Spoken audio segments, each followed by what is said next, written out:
All right, we're gonna do it again. Again, descales on, press the button. VR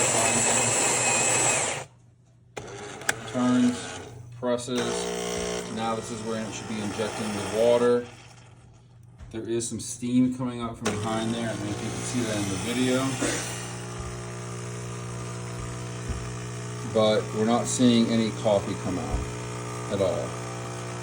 The last time we ended up having some at the end of the cycle. We are seeing a little bit of dripping, but again, not nearly as much coffee as should be coming out.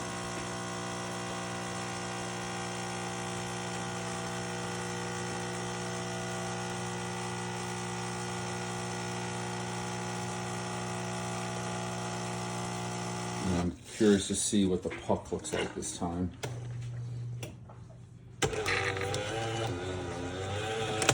There goes the dump. So, the puck is, I mean, it's a little bit wet, but it's not as wet as you would think.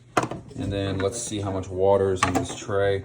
And as you can see, considerable amount of water, not filled with coffee.